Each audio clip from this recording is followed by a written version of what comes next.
A imagem não está das melhores, mas vamos fazer o quê? Então, boa noite, pessoal. Não sei que número de aula é hoje. Essa luz aqui tá me incomodando. Vamos virar. Melhora um pouco mais ou menos. Tá. Hoje a gente vai ver, então, sobre políticas públicas de combate à desigualdade.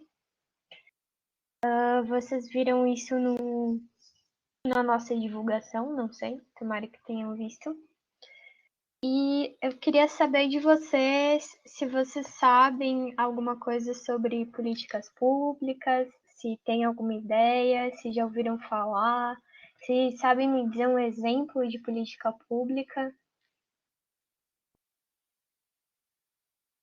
Pode falar.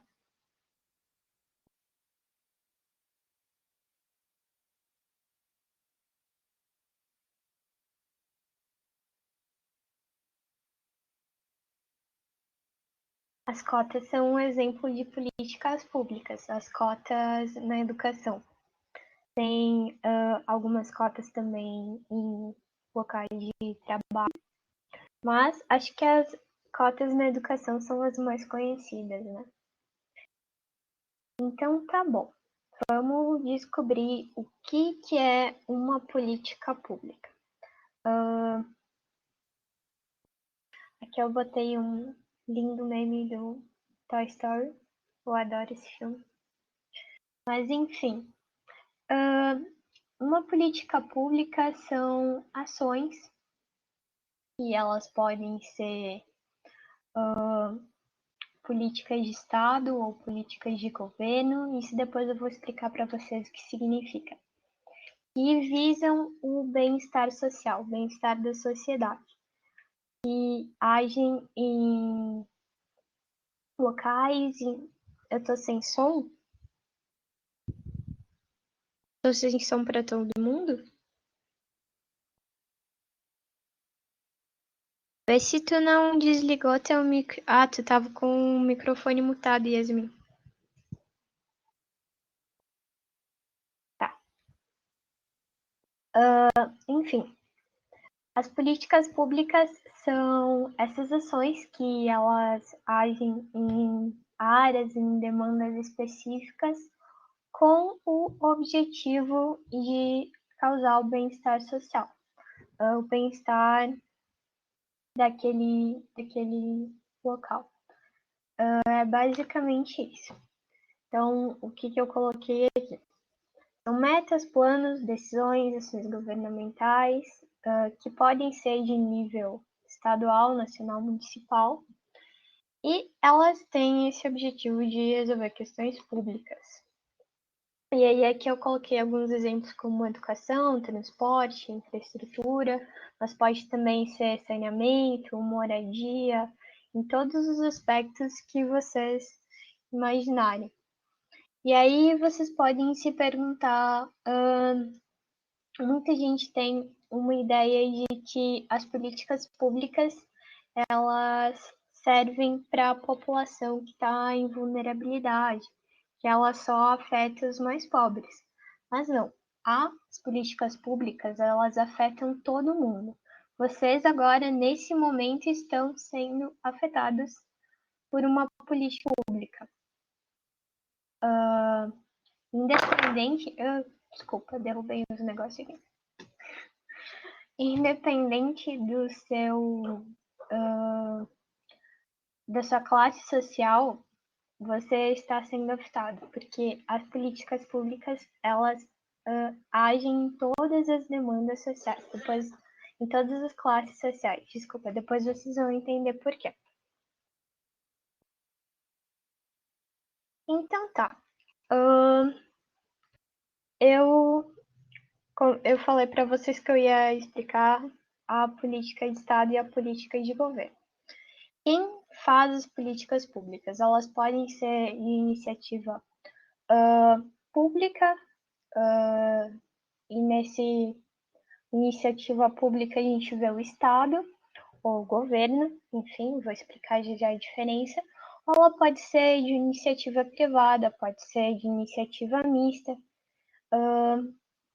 Esses são os aspectos de quem vai criar a política pública. E aí, o que quer dizer política de governo e a política de Estado? Qual é a diferença? Uma política de Estado, uma política pública de Estado, é uma política pública que vai durar mais tempo, porque ela está protegida pela Constituição. Então, um exemplo de política de Estado é, por exemplo, as cotas. As cotas, independente do governo que estiver lá, elas são protegidas pela Constituição. Então, ela é uma política de Estado. E já as políticas públicas que são demandadas pelo governo, elas têm essa alternância, porque a gente tá com esse governo atual e depois pode ter outro e depois pode ter outro. Então, ela vai depender do governo que está ali. Ela vai ter esses aspectos mais ideológicos do governo em questão. Ficou mais ou menos claro essa diferença entre política de Estado e política de governo? Deem um ok que eu vou ficar esperando. Então, essa política pública que vem do Estado, ela tem esse caráter mais administrativo. E essa política pública que vem do governo, ela tem esse caráter mais político, então. Dependendo do governo, se ele é de centro, se ele é de esquerda, se ele é de direita, você pode ter um exemplo de política pública. E aí, como funciona? Elas vêm do céu, assim, de graça. Da onde que elas surgem? Não vem do céu, né? Não vem de graça. Então, existem esses grupos organizados que podem fazer essas demandas por meios de movimentos sociais, protestos, enfim. Vão fazer essas ações, mover essas ações de determinados aspectos. Por exemplo, eu, no meu movimento, vou mover uma ação porque eu vou trazer um projeto de política pública de moradia, por exemplo. Então, o meu grupo vai fazer toda essa organização e vai fazer essa demanda, que pode ou não ser acatada. Nem todas as demandas, nem todas as políticas públicas, elas são, de fato, realizadas. Então, vai passar por esses grupos organizados, depois vai passar pelo poder legislativo, que vai estudar, vai ver o poder legislativo, como diz o nome, é aquele que legisla, que trabalha ali nas leis, que faz as coisas acontecerem por meio de leis. E aí depois vai passar pelo poder executivo, então, e vai ser o processo final, caso a política seja aprovada e vá acontecer. Então, ela vai ter esses passos. Vocês estão entendendo mais ou menos qual é o processo de criação de uma política pública? Claro que eu estou explicando de uma maneira bem simplificada mesmo, só para entender mais ou menos como funciona, né? Porque é um processo bem longo e não é tão complicado, mas é. Não é, mas é. Ok. Então, como eu disse, todas as demandas são atendidas? Não. Isso vai depender de todos esses meios que eu expliquei antes, do poder legislativo, do poder executivo, se ela vai passar, depender também do governo que estiver na época em que essa demanda for pedida, e ele pode ou não ser atendido.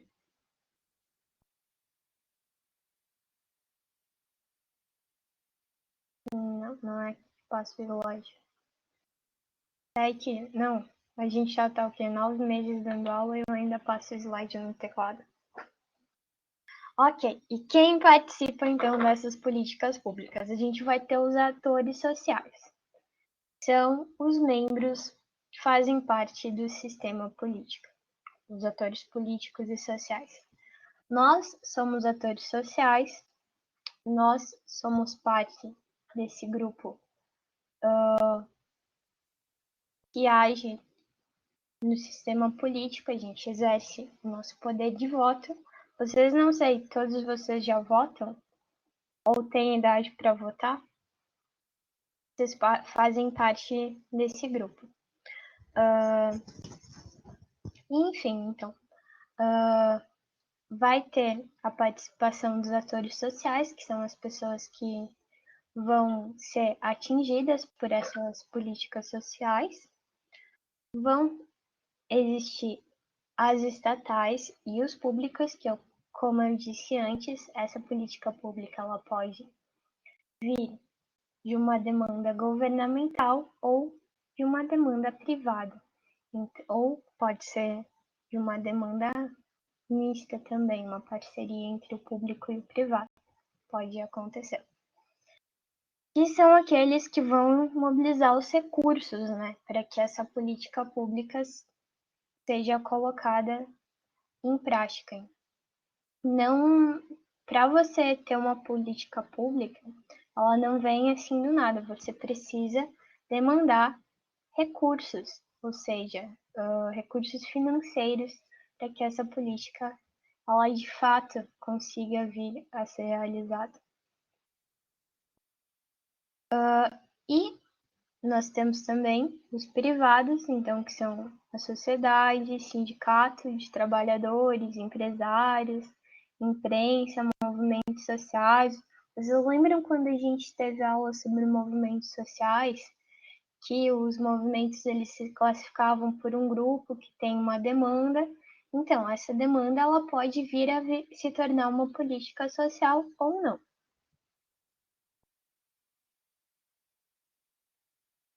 Ok. Então, aqui vamos explicar os passos para que essa política venha ou não a se realizar. Primeiro, nós temos a agenda, que é aquele momento em que as prioridades elas vão ser selecionadas. Por exemplo, agora a gente está vivendo uma época de pandemia, que é uma coisa inédita, não é uma coisa que a gente estava esperando, que estava, enfim, no cronograma. E aí, agora, isso é uma prioridade. Então, nesse passo da agenda, vão ser definidas o que é mais importante, o que é mais urgente para aquele momento. Porque os recursos, eles são limitados, eles são finitos, então não dá para atender todas as demandas. Vai ser definida qual é a mais importante, qual é a mais urgente. Depois, então, vai... Oi, Lorena, seja bem-vinda.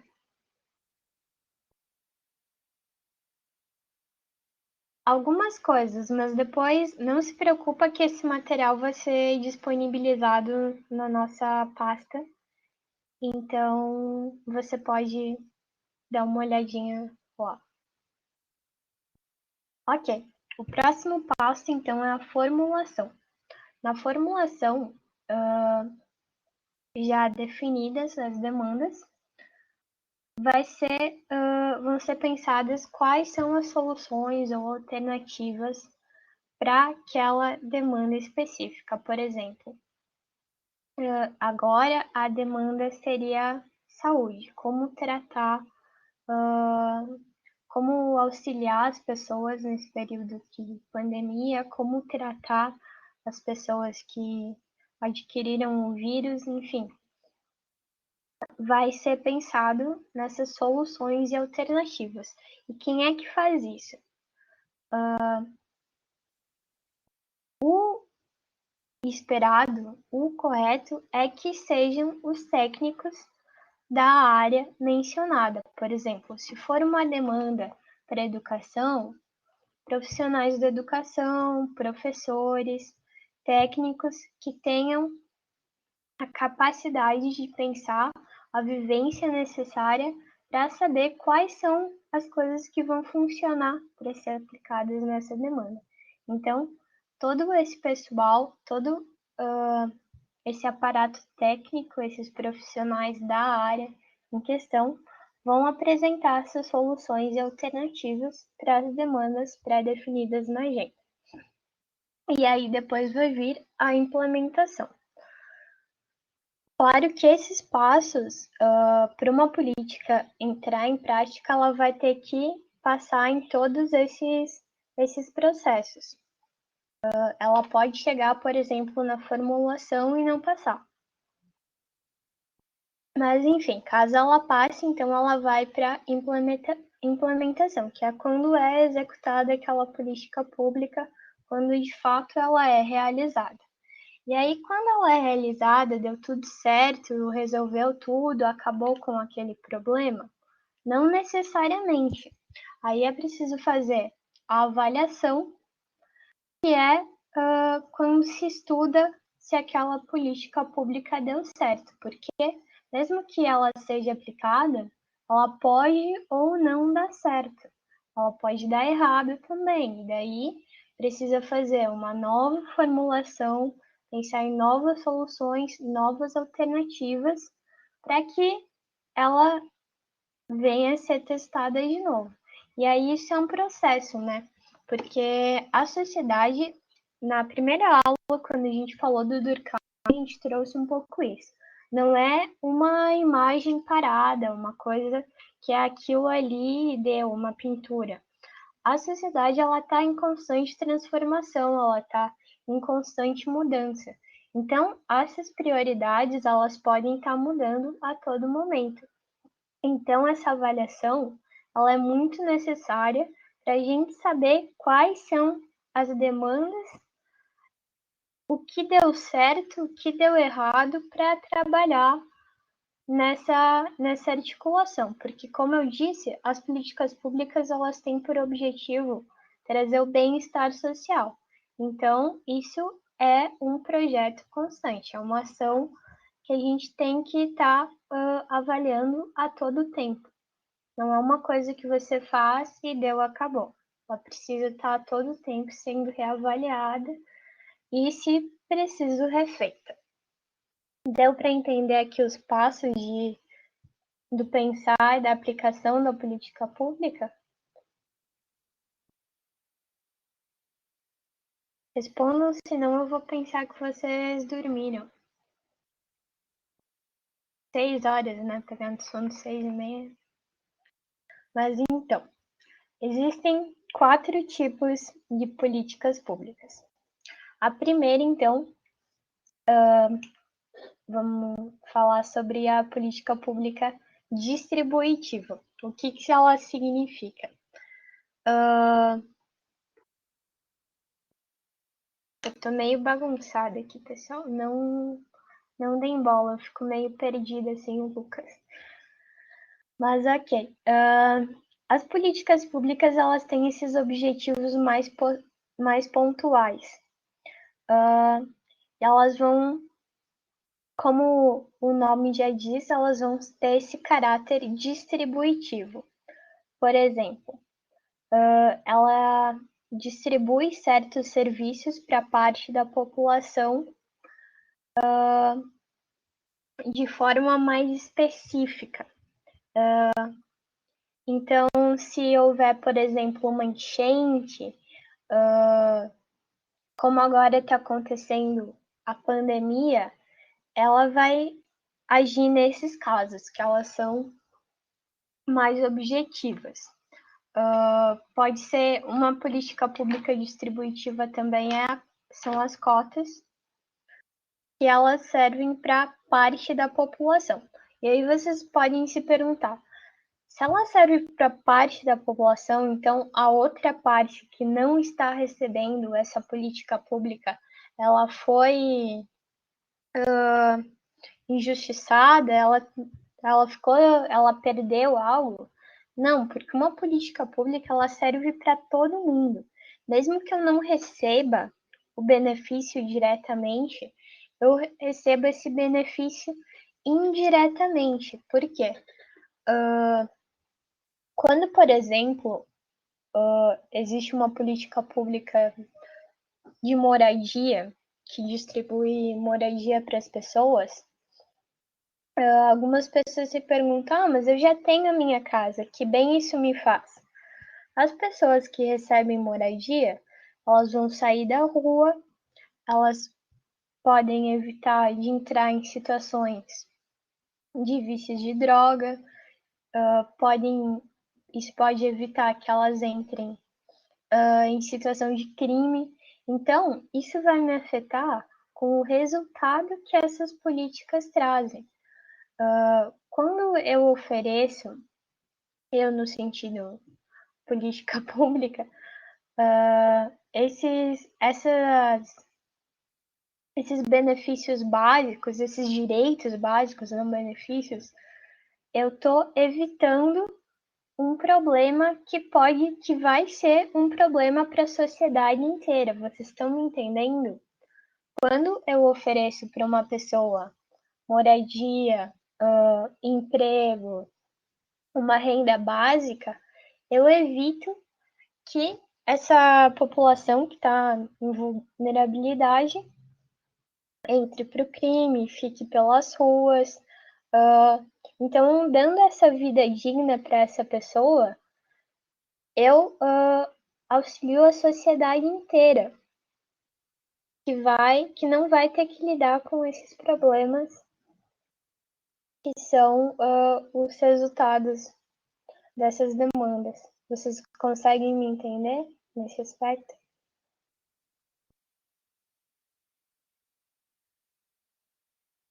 Ok. Então, as políticas públicas distributivas, elas têm esse caráter mais pontual e são financiadas pela sociedade por meio do orçamento público. O que é o orçamento público? É esse orçamento que ele é todos nós, todo mundo que mora, por exemplo, no Brasil, auxilia na construção por meio de impostos, enfim, etc. E aí, desse orçamento se usa esse, desculpa, esse, meu Deus, o que está acontecendo? As palavras estão sumindo da minha mente. Enfim, se usa esse recurso financeiro, agora sim, para realizar essas políticas públicas. Desculpa, gente, final de semestre, final de ano, a minha cabeça já. Mas, enfim, essas são as políticas públicas distributivas. Nós vamos também ter as redistributivas. E aí, o que isso significa? São também políticas públicas que vão pegar parte desse orçamento e ser redistribuídas para as pessoas que estão em situação de vulnerabilidade social. E, enfim, quais são os exemplos? A aposentadoria é um exemplo de política pública redistributiva. A pessoa passou a vida inteira dela contribuindo, e aí no final ela tem essa aposentadoria para que ela possa ter uma velhice tranquila. A gente sabe que não é bem assim, né? Que com muita gente com o valor da aposentadoria não consegue ter essa vida tranquila depois que se aposenta, ainda precisa ficar trabalhando. Mas e o financiamento educacional também é um exemplo de política redistributiva. E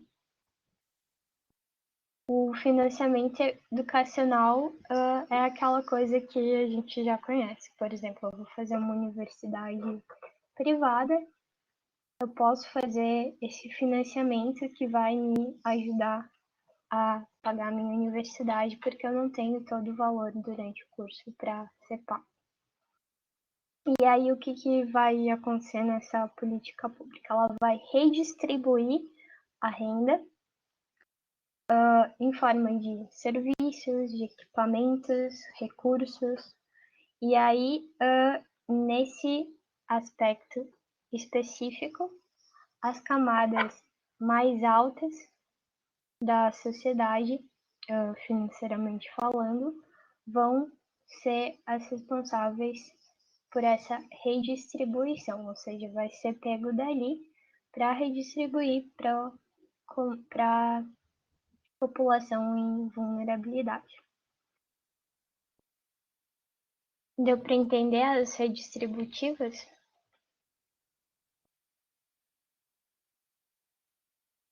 Se eu estiver falando muito rápido, me perdoem, mas eu tô aqui de olho no tempo e eu fico nervosa de acabar.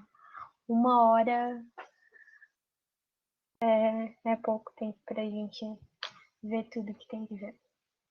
Mas, enfim, vão ter as regulatórias. E o que isso significa? As regulatórias, elas são de caráter legislativo mesmo. Um exemplo de política pública regulatória, por exemplo, a LDB, que é a Lei de Diretrizes e Bases, que é o guia que a gente utiliza, por exemplo, para fazer os professores, no caso, para construir as aulas, construir os nossos planos de ensino, o que vai ser dado, como vai ser dado, a gente utiliza esse documento que é a LDB.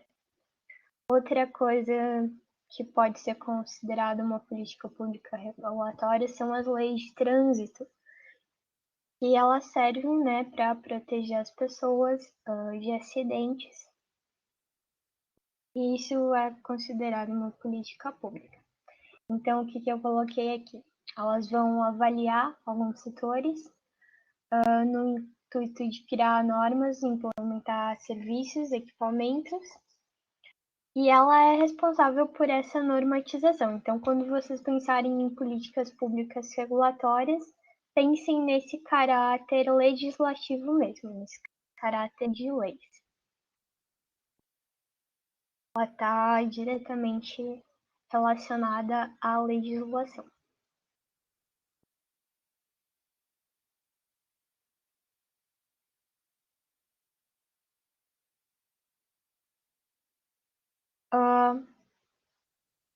E a outra política pública, que aparentemente o slide sumiu, mas tudo bem, são as políticas públicas constitutivas. E as políticas públicas constitutivas são aquilo que a gente chama de regra do jogo. Elas vão ditar como funcionam as políticas públicas, desde a regulamentação até a questão da legislação, como elas são feitas, como elas devem ser feitas, como para quem elas devem ser feitas, como vão ser aplicadas. Então, pensem nas políticas públicas constitutivas como o manual do jogo. Quando a gente vai jogar alguma coisa, a gente precisa saber como funciona esse jogo. Essas são as políticas públicas constitutivas.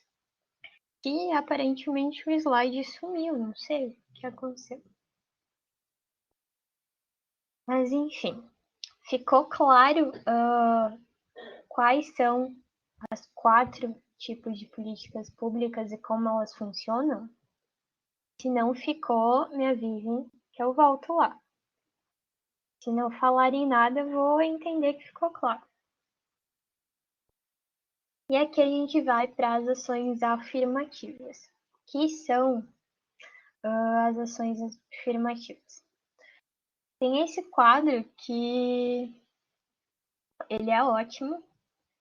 todo livro de sociologia que vocês tiverem na escola vai ter esse quadro.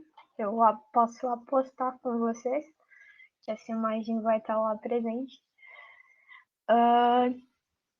E as ações afirmativas, elas são, então, essas políticas focais que vão colocar esses recursos em pessoas que são discriminadas ou vítimas de exclusão social, socioeconômica, seja agora ou no passado. Por exemplo, as cotas raciais. Elas existem porque o Brasil passou por um longo período de escravidão. A gente já viu essa aula. Quem não viu, volta umas aulas lá no YouTube e assiste quando a gente falou sobre a questão do mito da democracia racial no Brasil. E as ações afirmativas, elas buscam,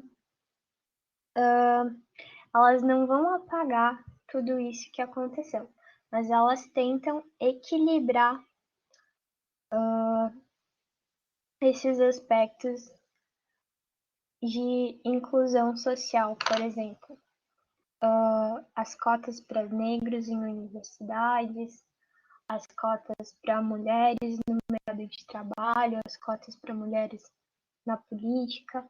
Agora nós temos também as cotas para a população LGBTQ+.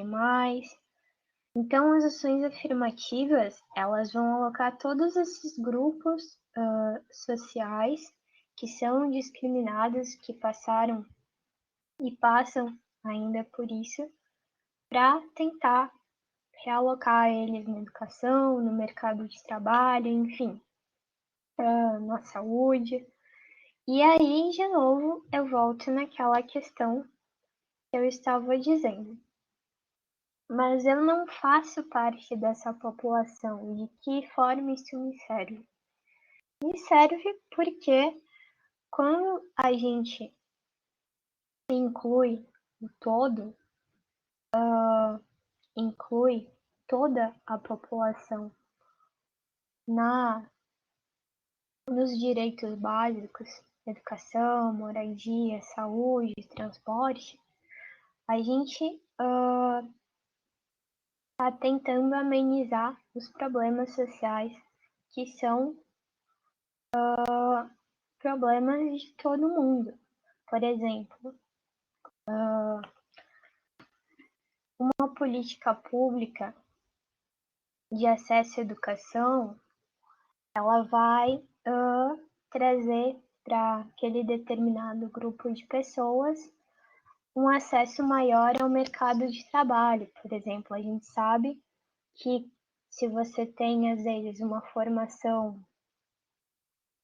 acadêmica, é mais fácil de você conseguir um emprego, é mais fácil de você conseguir chegar a aquilo que quiser. Por exemplo, eu tenho um sonho de ser professora. E aí, o que eu vou fazer para isso? Eu vou fazer uma graduação de licenciatura. Mas eu não consigo fazer isso porque eu não tenho condições de pagar uma faculdade. E eu posso usar essa política pública de financiamento estudantil, eu posso entrar numa universidade pública. E tudo isso é resultado de políticas públicas. Então, isso afeta toda a sociedade. Vocês entendem? Mesmo que eu não faça parte daquele grupo específico, eu sou afetado pelos benefícios que ele vai trazer. Então, as políticas públicas, elas servem para todos e elas afetam a todos. É por isso que a gente tem que ter esse conhecimento do que são, como elas são formadas, para que a gente ajude a fiscalizar e ajude também nas demandas. Tem muitas políticas públicas que elas são abertas à votação da população, por exemplo. O orçamento público tem muitos projetos que são abertos à votação da população para saber para que área eles vão ser redirecionados. Então, a gente precisa ter esse conhecimento, porque a gente tem esse direito, a gente tem esse poder de escolha, e a gente precisa usar. Quando eu não uso meu poder de escolha, eu vou ter que me contentar com o que foi escolhido. Então, eu preciso participar também, além de cobrar, além de reclamar, que é nosso direito, eu tenho também que participar para que eu saiba o que está acontecendo também. Ficou mais ou menos claro? Eu não lembro se a gente já tinha falado sobre as ações afirmativas em alguma outra aula, fora aquela que a gente falou sobre a democracia, o mito da democracia racial, mas enfim. E aqui falamos, então, voltamos às políticas compensatórias. O que são? Aqui eu vou pedir licença para ler uma citação do Joaquim Barbosa. Não sei se vocês já ouviram falar nele, mas deem uma pesquisada em quem foi Joaquim Barbosa e qual a importância dele para a história do Brasil. Então, políticas compensatórias podem ser definidas como um conjunto de políticas públicas e privadas de caráter compulsório, facultativo ou voluntário, concebidas com vistas ao combate à discriminação racial, de gênero e de origem nacional, bem como para corrigir os efeitos presentes da discriminação praticada no passado, tendo por objetivo a concretização do ideal de efetiva igualdade de acesso a bens fundamentais como a educação e o emprego. Então, o que vocês entendem mais ou menos por essa citação? Vocês ainda estão aí?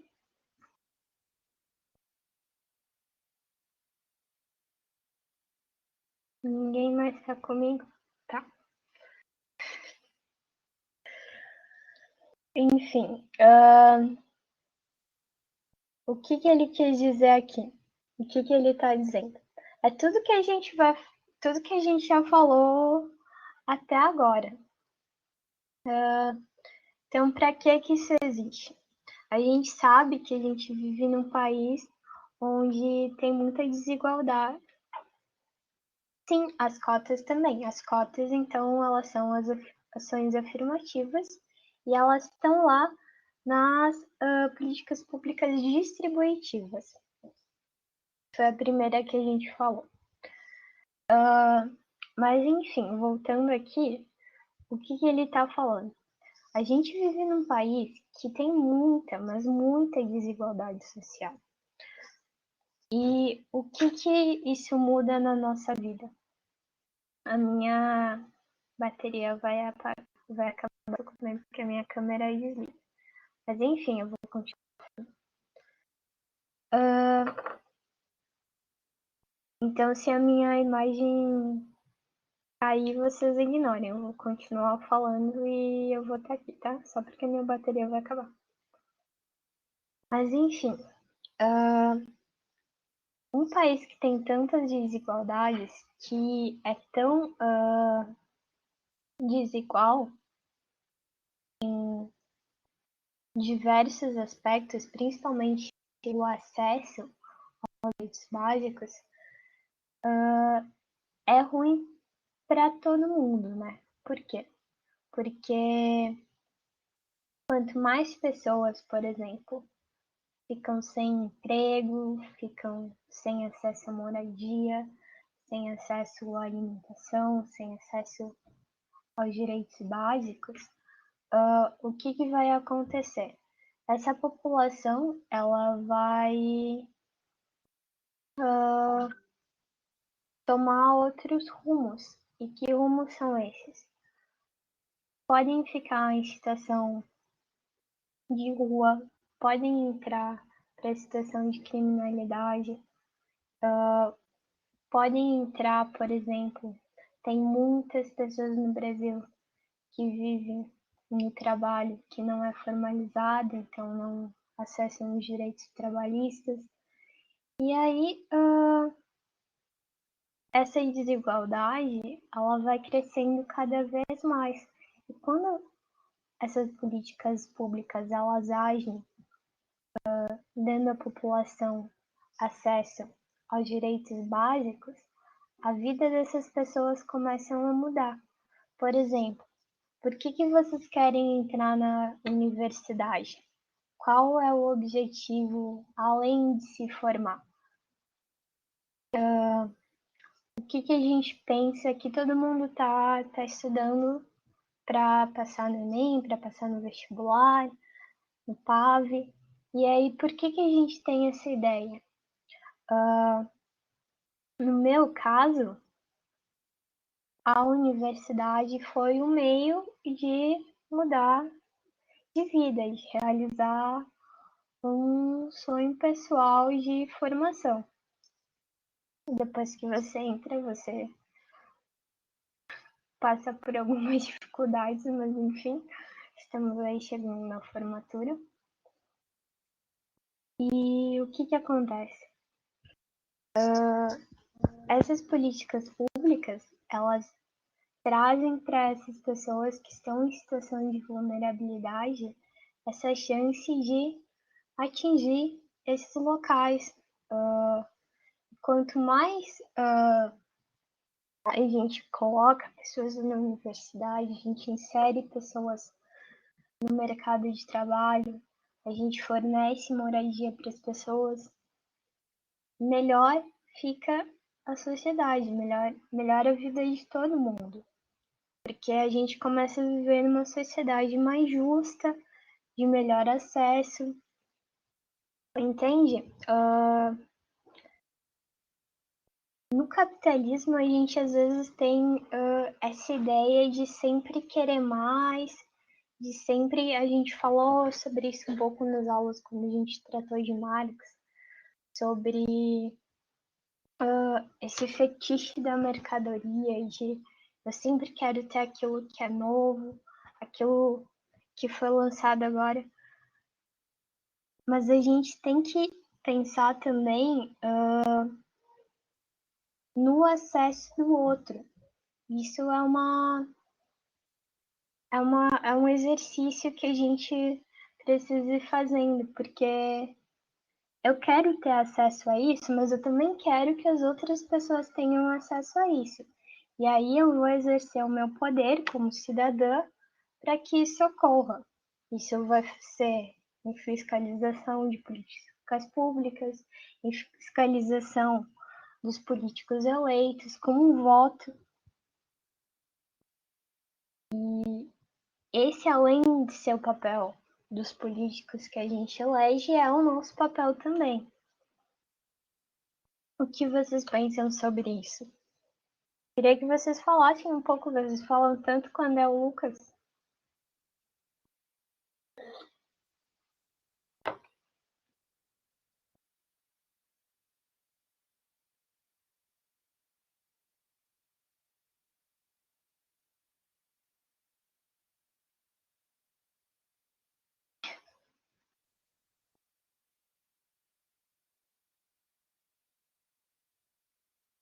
Então, pessoal, hoje a aula terminou um pouquinho mais cedo. Pois é, quando é o Lucas, todo mundo fala, conta coisa, quando eu e a Bia, ninguém fala nada. Mas tudo bem, tudo bem. Semana que vem, então, vai ser a nossa última aula. Muito obrigada pela presença de todas. Depois esse material vai estar lá no nosso Drive, no grupo do WhatsApp vocês têm o link para acessar esse material. Espero que tenha ficado claro. Qualquer coisa, podem perguntar, me mandar mensagem e a gente retoma. Então, boa semana e até a próxima aula.